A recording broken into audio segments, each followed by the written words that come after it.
Bonjour les amis, c'est vendredi et comme tous les vendredis, on se retrouve ensemble pour faire le tour de l'actualité de Free et des télécoms avec mes amis sur le plateau et mon ami à Paris qui est Max. Bonjour Max. Salut Olivier, salut à toute l'équipe. Salut. Tu vas nous parler de quoi aujourd'hui ? Alors, je vais vous faire un petit topo sur la guerre des promos donc initiée par les opérateurs depuis 2 semaines. Puis je reviendrai comme chaque semaine sur l'info Free à toute vitesse s'il y a des choses à dire. Ok, merci beaucoup Max. Alors vous aurez remarqué qu'on a amélioré le son, il y avait un petit souci de son la semaine dernière. Cette semaine, normalement, ça va être parfait, on l'espère. On espère. Voilà. On continue avec Dimitri. Bonjour Dimitri, alors dis-nous de quoi tu vas parler aujourd'hui. Alors des promotions qu'il y a chez les opérateurs autres que Free, on parle de guerre des prix, enfin des promotions en tout cas, et d'une fonction pratique pour ceux qui font des achats sur le Play Store. Oh, je crains le pire. Bon, on va ça tout à l'heure et on termine par le petit dernier qui est Lucas. Et toi Lucas, tu vas nous parler de quoi ? Alors moi je vais parler justement de la position de Free dans cette guerre des promos et épingler un petit peu SFR avec mon coup de gueule de la semaine. Ok, merci beaucoup. On commence tout de suite par le gros dos. Chaque semaine, on revient sur l'actualité principale dont on a parlé sur le web. En l'occurrence, cette semaine, c'est la guerre des promos qui a été relancée. Max va nous en dire un mot tout de suite. Oui, donc la guerre des promos bat son plein depuis le début du confinement. Les opérateurs ont relancé la machine à recruter après 2 mois au ralenti. Il faut dire que les boutiques sont restées fermées de mi-mars à environ mi-mai. Les campagnes de publicité ont subi un fort coup de frein.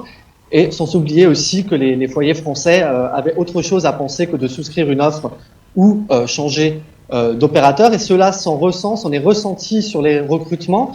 Lors des 2 dernières semaines du mois de mars, ces derniers ont baissé et les opérateurs ne le cachent pas. En avril et aussi en mai, les recrutements ont été très faibles malgré un taux de résiliation historiquement bas. Donc Free, Orange, SFR et Bouygues avaient tout intérêt à se livrer bataille à nouveau sur les promos pour limiter la casse au 2e trimestre qui se terminera donc fin juin et ainsi recruter un maximum d'abonnés. Alors on le voit notamment avec Free, parce que Free a lancé pas moins de 3 promos cette semaine. Oui, en effet, Free il s'est lancé corps et âme dans la guerre des promos. Alors d'abord on a eu une bonne surprise, c'est la série Free. Alors vous la connaissez, c'est le forfait habituel intermédiaire, donc soit entre 50 et 60 Go à 9,99€ par mois. Et là ce coup-ci, comme vous le voyez, on a eu droit à une série Free avec 80 Go de data pour 10,99€ par mois. Donc c'est une première pour l'opérateur et on s'y attendait pas vraiment, mais il a continué sur d'autres segments. Alors c'est durant un an. C'est durant un an évidemment et ça retourne après au forfait à 20 € environ pour 100 gigas. C'est ça, et 16 € pour les abonnés Freebox évidemment. On a eu également un petit peu avant une vente privée Freebox Révolution TV by Canal, donc avec 9,99€ par mois pendant un an, puis 39,99€ par mois. Et aussi, encore une fois sur le mobile, c'est tombé hier, la vente privée Free Mobile. Alors la formule maintenant on la connaît bien, c'est le forfait avec 19,99€ par mois et un téléphone offert. Dans ce cas-là c'était le Oppo A9 2020. Et Dimitri, toi qui es un peu notre expert de smartphone, qu'est-ce que tu en penses ? En fait, c'est une configuration assez équilibrée, c'est un milieu de gamme avec une très grosse batterie, donc les 2-3 jours on les tiendra, et la photo 48 mégapixels. L'écran n'est pas hyper défini, mais bon, j'en ai testé plusieurs, du HD+, c'est pas non plus rédhibitoire. Donc pour un téléphone à 200€, c'est un bon premier. C'est plutôt sympa. Ok, donc il est gratuit, le forfait ne bouge pas. Il y aura juste un engagement de 24 mois sur le forfait, évidemment. Ok, merci beaucoup Lucas. Donc on va faire le tour des autres promos parce que les autres opérateurs ont aussi lancé leurs promos, il y en a pas mal. Donc, par exemple, les ventes privées ont été copiées par certaines marques, Énergie Mobile et Auchan Télécom. Ils ont sorti des forfaits à 60 Go, comme là du coup Énergie Mobile propose le Galaxy A10 offert avec à 17,99€ le forfait, contre un engagement de 24 mois. Ça rappelle quelque chose, effectivement. Voilà. Oui, effectivement, ils ont copié complètement le principe des ventes privées de Free. Et Auchan Télécom aussi, on a vu il n'y a pas longtemps, proposer le Y5 2019 offert avec un forfait, d'ailleurs c'est pas 60 Go, c'est pas 60, c'est 50 Go d'ailleurs, 15,99€. Il y a aussi d'autres forfaits, Soch propose un forfait à 100 Go à 16,99€ et pas seulement la première année. Voilà, alors, donc ça c'est en présent que Soch, Orange a perdu des abonnés sur le mobile au premier trimestre, donc il sort des forfaits un peu plus intéressants que ce qu'on avait l'habitude de voir. Et ensuite, on a aussi des forfaits chez Bouygues, donc les forfaits B&U. On a des forfaits 100 mégas, 60 Go, 80 Go et 100 Go. Par exemple, celui à 100 Go est à 15,99€. On est sensiblement dans les mêmes gammes de prix d'ailleurs que Soch. Mais ainsi, la riposte de la concurrence, c'est pas seulement sur les offres mobiles, c'est aussi sur les offres fibres. On a eu la boîte fibre de Soch qui est à 14,99 € au lieu de 29,99 € les 12 premiers mois. Voilà, c'est la première année. Et il y a SFR Fibre, la série limitée, donc à 10 € par mois pendant 12 mois, au lieu de 38 €. Donc une offre fibre à 10 € par mois, c'est... Donc c'est quand même des promos très plutôt agressives. Hein. C'est le moment de prendre un abonnement parce que soit vous avez un téléphone offert, soit vous payez moins cher sur une année ou sur toute la vie. Oui. Très bien, voilà, donc allez faire un petit tour sur les offres des opérateurs, il y en a certainement qui vont vous correspondre. On continue tout de suite avec un petit reportage, vous le savez, vous ne le savez pas peut-être, mais il y a 3500 techniciens Free qui sont sur le terrain tous les jours pour aller chez vous, pour vous dépanner, qui sont dans les NRA ou qui installent des antennes mobiles par exemple. Et depuis la crise sanitaire, évidemment, ils ont dû changer leurs conditions de travail. Free a proposé un petit reportage à ce sujet-là, on va regarder ça tout de suite. Vous pouvez parler. 1 minute 30. Tu avais l'air dépité, j'ai dit une connerie. Ouais, ça se déroule bien, Non. Non, je sais pas te dire. Non. Genre... Juste un tout petit peu de ralentir le rythme, Olivier. Tu baffles un petit peu, mais sinon c'est pas trop rapide. C'est juste tu baffles un petit peu. Je suis le responsable HSE du pôle prévention et sécurité d'opération réseau. Mon équipe, composée de 7 collaborateurs et collaboratrices, s'occupe au quotidien de la sécurité. On démarre, hein. Les fois d'avant, c'est comme si on recommençait à zéro presque. De quoi? Il faut qu'on se remette en jambes. La crise a impacté mon organisation au sein du service. Les collaborateurs étant... D'accord. Oui, il entend le son de la musique. Oui, il va sur le son de des appels téléphoniques très fréquents ou de visioconférences. Je mets ça pour la première partie, comme ça cache au moins. C'est bien que tu m'aies rappelé pendant un an et tout, parce que sur le coup j'avais oublié de le dire. Et comment c'est bien. Pour le forfait série 14. En plus ça fait de l'interaction donc c'est pas grave, tu vois. Mais... Oui, maintenant il faut se le dire entre nous dès qu'il y a un truc qu'on a oublié. C'est ça, tu vois. Les collaborateurs FIC qui n'avaient pas l'occasion forcément d'être côtoyés dans mon activité journalière. Nous avons créé des... Non mais bois pas, tu vas tomber ça sur la machine, Antoine. Enlève tout ce qui peut créer un accident. Depuis plusieurs semaines, je suis... Mais par contre, je vous entends. Hein. Ah bah il nous entend. Ah bah donc on ne se critiquait pas, je comptais justement te critiquer. Oui, en plus Antoine il me dit. Tu l'as mis où ton verre Antoine? En plus fake news quoi. La gestion des accès, les règles de poste, le nettoyage des locaux, les règles d'accès à la restauration. C'est un vrai défi que nous relevons ensemble comme nous aimons le faire chez Free.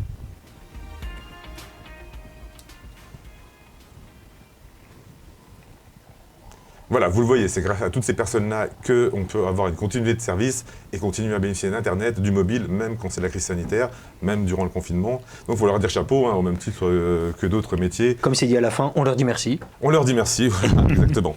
On continue tout de suite avec notre rubrique Up and Down, où on va vous donner nos coups de cœur ou au contraire nos coups de gueule. Et Max va nous donner une bonne nouvelle puisque c'est un up. C'est un up et ça concerne Free. Alors, n'en déplaise à certaines mauvaises langues, l'opérateur est à l'écoute de ses abonnés, surtout lorsqu'il commet une bourde. On l'a vu par exemple avec YouBook, c'est son rétro-pédalage qui a été bien accueilli et il en fait preuve encore une fois de plus. Donc après avoir en fait fait un geste envers ses abonnés au forfait à 2 € en effaçant donc la surconsommation de data occasionnée par un bug sur l'espace abonné à la suite du retour donc à 50 MO du forfait le 11 mai dernier. Free a cette semaine procédé à des remboursements donc des abonnés impactés par un simple virement bancaire sur le compte en fait lié à leur abonnement. Donc Free a corrigé le tir et donc c'est aujourd'hui de l'histoire ancienne. Ok, bon, c'est super, effectivement. C'est plutôt propre, c'est honnête. C'est honnête. Par contre, toi, Lucas, tu vas nous parler d'un down. Là, c'est un peu moins honnête. C'est un peu moins honnête, en effet, parce que SFR a joué avec le feu et avec le fisc, et il s'en est finalement brûlé les doigts. En effet, d'après les informations de Capital, l'opérateur a écopé d'un redressement fiscal de 245 millions d'euros l'année dernière, et ça monte jusqu'à 451 millions d'euros sur les dernières années. Donc c'est une somme assez énorme. La raison, il n'y en a pas qu'une. En effet, c'est notamment sur un point qu'il a été épinglé et qu'on le sait, c'est au niveau de son bouquet SFR Presse intégré dans ses offres. Il a en effet bénéficié entre juin 2016 et mars 2018 d'une TVA à 2,1% au lieu de 20%, je vous le donne en mille, donc une bonne économie. On estime en effet qu'il aurait gagné grâce à ça au moins 420 millions d'euros avant que la pratique ne soit interdite par une législation mise en place par le gouvernement. D'autres problèmes sont évoqués, hein. Il y a également des soucis concernant le CICE, la taxe sur le salaire. La liste est trop longue, je ne vais pas vous la citer, mais en tout cas, voilà, les magouilles du fisc laissent faire, c'est quand même pas jojo. C'est 250 millions, mais ça pourrait monter. Ça pourrait monter justement le 451 millions de redressement fiscal sur les dernières années, et encore l'année 2017 au sujet de la taxe sur la presse n'a pas encore été analysée par le fisc. Alors ce serait vraiment une énorme amende, hein. C'est rare qu'une entreprise écope d'une telle amende, mais là c'est effectivement des impôts qu'ils n'ont pas payés. C'est ça, donc c'est même pas une amende en fait. C'est ça, faut rentrer dans le droit chemin là pour le coup. Ok, voilà, il a essayé de se prendre pour Ricard et il s'est brûlé les ailes. C'est ça. Ok, merci beaucoup Lucas, c'était clair pour une fois. Est-ce que ça va l'être autant avec Dimitri qui va nous faire son test? Il va nous expliquer comment on peut payer facilement sur le Play Store, c'est ça? Et ça, c'est dans l'instant test. Voilà. Et c'est dans l'instant test, voilà, il y a un jingle. Ou l'instant crash test. Et voilà, et ce sera l'instant. On l'espère. En fait, quand vous faites un achat sur le Play Store, vous avez 3 options, donc la carte bancaire, PayPal ou alors un code. Et là, on a une option en allant dans l'espace abonné Free Mobile de pouvoir faire un paiement sur la facture de Free Mobile dans la limite de 30 €. Alors, c'est pas une option donc à activer, vous allez dans gérer mon compte. Alors déjà, il faut aller sur son espace abonné. Évidemment, il faut se connecter. Moi, je ne vous ai pas montré mon mot de passe non plus. Alors, gérer mon compte, gérer mes options. Ensuite, vous avez l'option qui est déjà activée. Vous cliquez ici pour activer l'option, ici. Et comme ça, dès que vous ferez un achat, du coup, dans les moyens de paiement qui seront proposés, vous aurez du coup la facture Free. D'ailleurs, on va vous montrer à quoi ça correspond lors d'un achat sur le Play Store. Imaginons on veut acheter une application. L'option apparaît, facturer mon compte Free. Et ensuite, vous avez une confirmation par email. On va vous montrer à quoi ça ressemble. Donc là, directement, une application qui coûte 1 €, voilà. Ce sera répercuté immédiatement sur la facture Free. Donc vous avez la confirmation, du coup, que vous recevez par mail. Et la confirmation par mail, et donc c'est indiqué sur la facture Free que c'est un achat sur... C'est limite de 30 €, ça évite que certains... se servent un peu trop allègrement. Oui, parce qu'il n'y a pas de code à indiquer. Voilà, donc pour le coup, oui. Mais éviter les bourbes. Un petit peu de sécurité. Ok, merci pour cette astuce. Qui a fonctionné. Qui a fonctionné en tant que c'était pas super compliqué. Oh mais on ne sait jamais. C'est vrai que... tu peux te planter, c'est vraiment sur des trucs très simples. Hein. Oh, il est taquin. Cette fois-ci, non. Cette fois-ci, non. Bah bravo.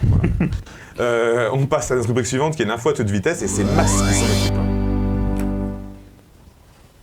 C'est parti. Donc, attendu de pied ferme depuis plus d'1 an, l'option multi-TV est enfin disponible sur la Freebox Révolution. Il était temps, donc celle-ci permet donc de disposer d'un second boîtier TV, en l'occurrence soit Max, un player Freebox Révolution. Je te coupe Max, mais c'est la multi-TV sur la Freebox Delta. T'as dit Freebox Révolution. Ah bon? Oui. Ah, je te l'assure, oui. On a tout entendu. Hein. Bon, bah je reprends. C'est parti. Donc on l'attendait depuis plus d'1 an. L'option TV sur la Freebox Delta est désormais disponible. Donc cette option permet de disposer d'un second boîtier TV. Il y a donc 2 choix possibles, soit un player Freebox Révolution tarifé à 9,99 € par mois ou un player mini 4K à 4,99 € par mois. Donc vous conserverez, si c'est votre cas, donc tous les services inclus dans votre abonnement Freebox Delta, donc sur un second écran, à savoir Prime Video, Netflix ou TV by Canal. Alors on reste sur les Freebox. Arte a enrichi cette semaine son service de replay donc sur toutes les Freebox en étoffant son catalogue de contenu. Alors au rang des nouveautés, on retrouve par exemple donc les programmes qui sont désormais visibles au-delà de 7 jours et des séries dans leur intégralité, du cinéma à la carte, ou encore, c'est pas mal, 90% des programmes qui sont désormais accessibles en replay, donc sur le service d'Arte. Et puis on termine avec le ticket SMS qui continue son déploiement un peu partout en France. Après Le Havre et Rouen, c'est au tour de Caen, Lyon et Quimper de rendre disponible cette technologie aux abonnés Free Mobile. Pour la ville lumière, le ticket SMS est uniquement disponible pour les bus. C'est un peu dommage puisqu'il y a aussi le tramway et le métro, mais ce ne sera pas le cas pour le moment. Et en Ile-de-France, faut expliquer à quoi ça sert. Faut expliquer à quoi ça sert le ticket SMS. En fait, ça permet de pas payer. Le ticket SMS, comme son nom l'indique, vous permet donc via l'envoi d'un SMS d'acheter donc un ticket de transport en commun, donc virtualisé, que vous recevrez sur votre plateforme, sur votre smartphone avant d'entrer, bien entendu, dans le transport souhaité. Et donc pour l'Île-de-France, je termine. Des discussions sont en cours donc entre la RATP et Free Mobile. Donc le ticket SMS n'est pour l'instant pas disponible pour les abonnés, mais il est disponible pour les abonnés des autres opérateurs. Ok, merci Max, c'est terminé ? Oui. On passe à notre dernière rubrique qui est le Free Fight. On va s'intéresser cette semaine à une nouveauté qui a été lancée par Bouygues avec une box dématérialisée. Donc il y a une conférence de presse, on nous a annoncé une box. En fait, cette box-là n'est pas vraiment une box puisque c'est un téléviseur dans lequel il y a une application qui remplace les fonctions de la box. Est-ce que c'est l'avenir ? Est-ce que c'est pas l'avenir ? Est-ce que c'est intéressant comme offre ou pas ? Lucas, tu voulais prendre la parole en premier, je crois. Allons-y, pourquoi pas. Pour moi, effectivement, c'est une offre qui me paraît extrêmement intéressante. Ça va complètement dans le sens, pour moi, de l'évolution des box, c'est-à-dire des boîtiers de plus en plus petits jusqu'à ce qu'ils disparaissent. Le fait qu'ils offrent un téléviseur connecté, enfin qu'ils incluent un téléviseur connecté dans leur offre, c'est quelque chose de plutôt intéressant parce que tout le monde n'a pas forcément les moyens, pour le coup, de s'offrir un téléviseur connecté et peuvent très bien garder leur vieille télé pendant 8 ans. Là, pour le coup, on passe directement à une télé connectée. Moi, par exemple, c'est une des offres qui m'intéresserait le plus, même si je ne suis pas un grand consommateur de télé, ça pourrait être quelque chose qui me botterait pas mal. Et je ne suis pas le seul à penser que c'est l'avenir de la box, parce que j'ai un allié de poids derrière moi, c'est les déclarations de Xavier Niel en 2010, lorsqu'on lui demandait un petit peu de l'avenir de la box en France. Il disait, dans un contexte où justement les boîtiers, les Apple TV et à l'époque c'était Google TV, maintenant c'est Android TV évidemment, qui arrivaient, il me le disait, d'ici 10 à 15 ans, ces équipements auront fait disparaître le concept de la box en France. Il y a 10 ans qu'il a dit ça, et effectivement c'est... Ça commence à arriver, c'est un premier pas, l'offre n'est pas parfaite, mais ça commence à arriver, et pour moi ça va dans le bon sens. Voilà, alors c'est un intérêt effectivement si on n'a pas de téléviseur par exemple. Max, tu voulais prendre la parole peut-être sur ce sujet ? Oui, donc quand on parle d'innovation technologique, il y a forcément un début à tout. Il en faut aussi pour tout le monde. Alors si Free, par exemple, a lancé la première offre Triple Play en France, Bouygues Telecom est le premier à faire disparaître le boîtier TV. Donc cette offre va, je suppose, séduire un public assez précis. On peut penser par exemple aux foyers qui souhaiteraient renouveler leur téléviseur et donc s'équiper d'un téléviseur connecté, ou aussi peut-être les curieux qui en fait voudraient tout simplement tenter l'expérience et surtout disposer uniquement d'un serveur et d'une télé. Mais comme dans toute nouvelle technologie, il y a aussi des limites. Et en termes de limites, on y est en plein dedans actuellement, puisque l'application donc développée, donc le boîtier virtualisé développé par Bouygues est uniquement accessible donc sur certains modèles de Samsung, qui a signé un partenariat, et pas sur tous les autres téléviseurs connectés du marché, ce qui pose problème, puisque je pense que en termes de recrutement, certains utilisateurs ne seront pas séduits puisqu'ils disposent déjà d'un téléviseur connecté d'un autre fabricant.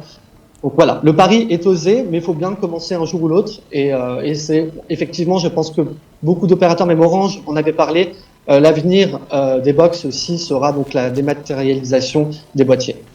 Alors effectivement, moi je suis d'accord, je suis quand même un petit peu d'accord avec toi Max là-dessus, c'est que ça touchera pas forcément tout le monde, mais il y a un exemple aussi auquel tu n'as pas évoqué, c'est par exemple les jeunes qui vont se lancer et qui vont payer leur premier abonnement internet, qui vont emménager tout seul, etc.